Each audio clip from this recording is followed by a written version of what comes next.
শুভ সকাল বন্ধুরা, নতুন একটা দিনে নতুন সকালে আপনাদের সকলকে স্বাগত জানাই আমার বঙ্গভূমা চ্যানেলে।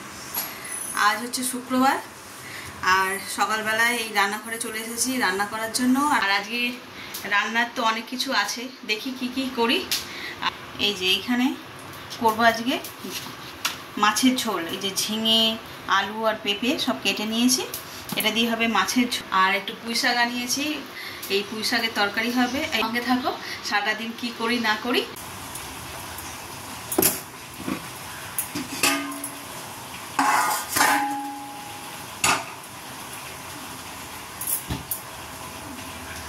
এদিকে মাছের ঝোল করবো বলে এখানে মশলাটা কষিয়ে দিয়েছি আর সবজিগুলো দিয়ে।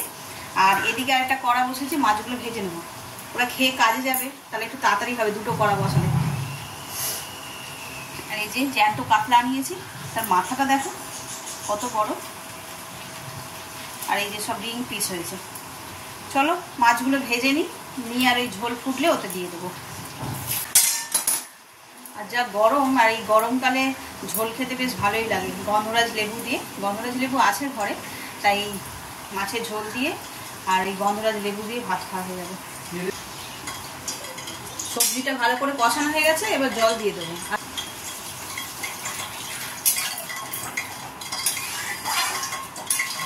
ঝোলটা কতক্ষণ হোক, আর ওদিকে কতগুলো কাজ আছে করে নিই।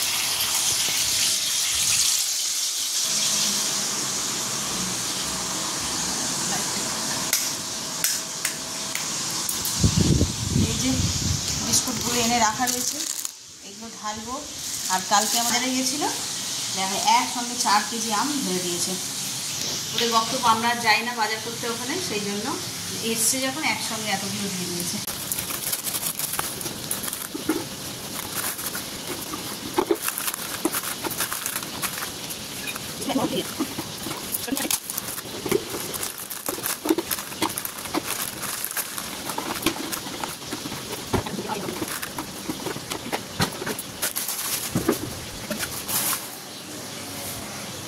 গাছ পাকা হিমসাগর, কি বড় বড় দেখো,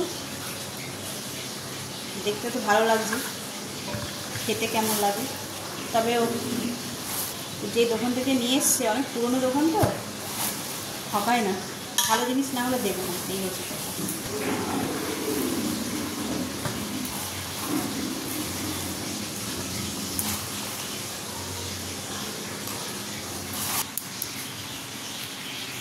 এত আম একসঙ্গে কতদিনে খাওয়া শেষ হবে কি জানে। এগুলোকে যত্ন করে সব ফ্রিজে গুছিয়ে রাখতে হবে। তবে আগে এগুলো ভিজিয়ে নিই। আর এই এত বড় গামলা নিয়ে জল ভর্তি গামলা নিয়ে টানা হেঁচড়া করার দরকার নেই, এখানেই জল নিয়ে এসে ভিজিয়ে রেখে দিই।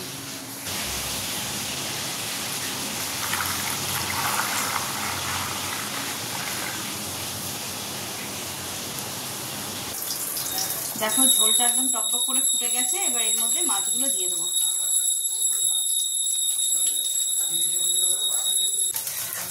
দেখো মাছগুলো দেওয়া হয়ে গেছে, এবার 5 মিনিট ঢাকা দিয়ে রেখে দেবো, দিলেই আমার রেডি হয়ে যাবে মাছের ঝোল।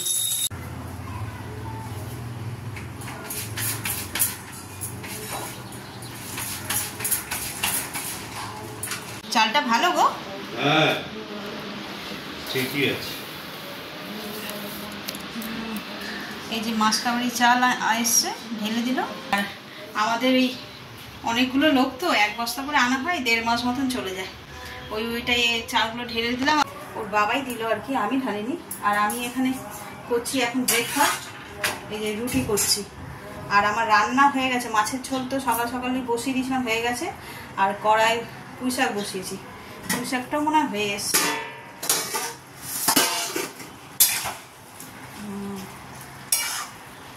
এই যে একটু জলটা মরলেই হয়ে যাবে। এই যে পুঁই শাক হয়েই এসছে, শুধু জলটা মরলে। আর এদিকে করছি রুটি ব্রেকফাস্টের জন্য। চলো চলো রান্নাটা করে নিয়ে ব্রেকফাস্ট করে নেবো। খুব গরম লাগছে। ব্রেকফাস্ট করার অর্থ হচ্ছে যে ওই ঘরে বসে ছেলে এসে চালাবে, ওইখানে বসে ব্রেকফাস্টটা করলে শরীরে জুড়িয়ে যাবে, একসঙ্গে দুটো কাজ হবে আর কি।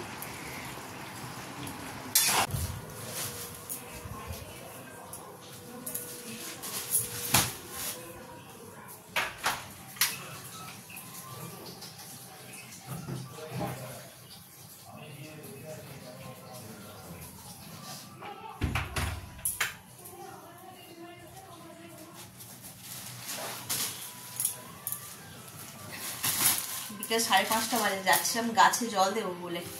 তো আজকে তো দুপুরবেলা বৃষ্টি হয়েছে, গাছের মাটি মানে টবের মাটি ফাটিগুলো সব ভিজেই আছে। যাবো আজকে বাড়িতে না পুঁই শাক এনেছিল, পুঁই শাকের সেই গোড়াগুলো ছিল, আগের দিন বলেছিলাম বসানো হয়নি, দেখি আজকে যদি কোনো গামলা খালি থাকে তাহলে বসিয়ে দেবো। আর এই যে হাতে দেখছো, এটা যে ছেলের ইউনিফর্ম এসছে স্কুলে, অর্ডার দিয়ে বানানো, এগুলো সব স্কুল থেকেই করতে হয়। তো এই এতদিনে দিয়েছে, এখন স্কুল খুলবে, পরশু দিন কেমন স্কুল খুলবে, সেই জন্য আজকে ফোন করে স্কুল থেকে জানালো যে ইউনিফর্ম হয়ে গেছে, নিয়ে যাও। 2 সেট ইউনিফর্ম, এই যে, আর এদের, আর এটা হচ্ছে টাই।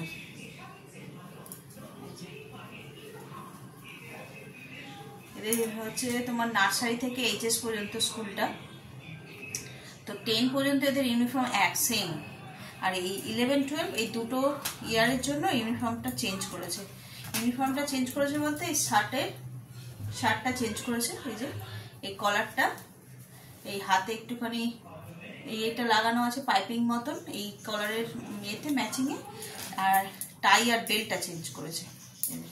আগে এরকম ছিল না, এখন দেখছি যে এরকম দিয়েছে। এগুলোকে গুছিয়ে রাখি, এগুলোকে আবার ধুতে হবে, ধুয়ে তা আয়রন করে দেবো। ইউনিফর্ম পরলে বাচ্চাদের কি স্মার্ট লাগে, তাই না? অন্যান্য জামা কাপড় পরাচ্ছেও মনে হয় না, ইউনিফর্ম পরলে স্মার্ট লাগে, আর বাচ্চাও লাগে একটু। যাকে আজকে এই দুপুরবেলা একটু বৃষ্টি হওয়াতে গাছগুলো নেতিয়ে পড়েনি, সব কটা গাছই সতেজ আছে। গাছের বেগুনগুলো কত বড় বড় হয়ে গেছে, এই যে এই একটা আর ওই একটা,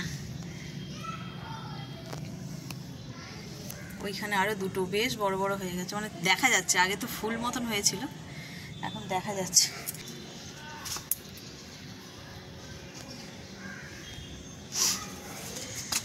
আর এই দেখো এই গাছটায় এত ফুল হয়েছে এলো।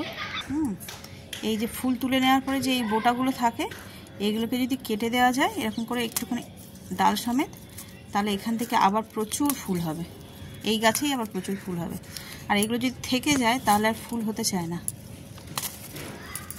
কতবার কেটে দিলাম, যতবারই কেটে দিই ততবারই এরকম বড় বড় হয়ে এই গাছ ভরে ভরে ফুল ফোটে। এর আগেও দেখিয়েছি। এই দেখো এই গাছটা কিছু নেই, কদিন ফুল হয়ও নি, কিন্তু এখন দেখো প্রতিটা ডগায় ডগায় কুঁড়িতে ভরে গেছে।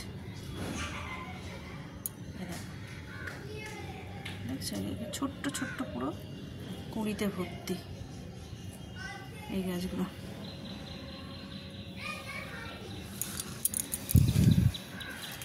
এই গাছেও কতগুলো আছে।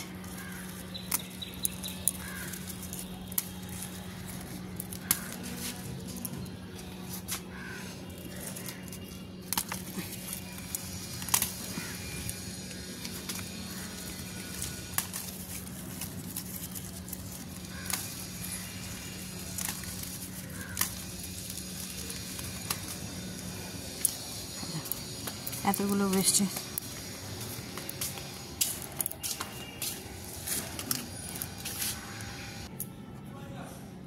এই যে পুঁই গাছের গোড়াগুলোকে রেখে দিয়েছিলাম, নিয়ে এসছি। এখন এই যে ছোট ছোট টব দুটো এর মধ্যে বসিয়ে নিয়ে তারপর যদি দেখি ডালপালা গজিয়েছে তখন তুলে অন্য জায়গায় শিফট করবো। চলো, আর এই মাটিগুলো তো শুকিয়ে গেছে।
ভাবছেন নিরামিষের দিন কী রান্না করবেন, বুঝতে পারছেন না? তাহলে বানিয়ে ফেলুন মোচার ঘন্ট, যা পেলে আপনার পরিবারের সকলেই হবে সন্তুষ্ট। তার জন্য মোচাগুলোকে ছোট ছোট করে কেটে তাকে নুন হলুদ দিয়ে ভালো করে সিদ্ধ করে জল ঝরিয়ে রেখে দিন। এরপর একটা কড়াইতে তেল গরম করে তাতে ফোড়ন দিয়ে দিন শুকনো লঙ্কা, তেজপাতা আর গোটা জিরে। এরপর ডুমো ডুমো করে ছোট ছোট করে কেটে রাখা আলুগুলো গরম তেলে দিয়ে ভালো করে নেড়ে চেড়ে একেবারে লাল লাল করে ভেজে তুলে নিন। এরপর কুচিয়ে রাখা ছোট ছোট নারকেলের টুকরোগুলো তার মধ্যে দিয়ে ঠিক একইভাবে লাল করে ভেজে নিতে হবে। এরপর আপনি তাতে দিয়ে দেবেন স্বাদ অনুসারে লবণ, হলুদ আর জিরে গুঁড়ো। এরপর মশলাটাকে ভালো করে লাল লাল করে ভেজে নিয়ে তাতে দিয়ে দেবেন বাটা মশলা। বাটা মশলা বলতে আমি এখানে ব্যবহার করেছি টমেটো বাটা, আদা বাটা আর কাঁচা লঙ্কা বাটা। সব মশলাগুলোকে আমি একসঙ্গে দিয়ে ভালো করে নেড়ে চেড়ে এবার কষিয়ে নেব, যাতে তার থেকে কাঁচা গন্ধটা একেবারেই চলে যায়। দেখুন মশলাটা খুব ভালোভাবে কষানো হয়ে গেছে এবং তার থেকে তেলও বেরিয়ে গেছে। এবার আমি এর মধ্যে দিয়ে দেব আগে থেকে সিদ্ধ করে রাখা মোচাগুলো। আর হ্যাঁ, এতে আমি ছোট ছোট করে ছোট ছোট ছোলা দিয়েছি, যাতে করে এর স্বাদটা আরও বেড়ে যায়। এরপর ভালো করে রসিয়ে কষিয়ে এটাকে 5 মিনিটের জন্য ঢাকা দিয়ে রেখে দিন। 5 মিনিট পরে এসে দেখুন মোচাটা খুব ভালোভাবে রান্না হয়ে গেছে। এরপর এতে আপনি দিয়ে দিন স্বাদ অনুসারে চিনি আর পরিমাণ মতন ঘি আর গরম মশলা দিয়ে ভালো করে নেড়ে চেড়ে খানিকক্ষণ ঢাকা দিয়ে রেখে দিলেই তৈরি হয়ে যাবে নিরামিষ সুস্বাদু মোচার ঘন্ট।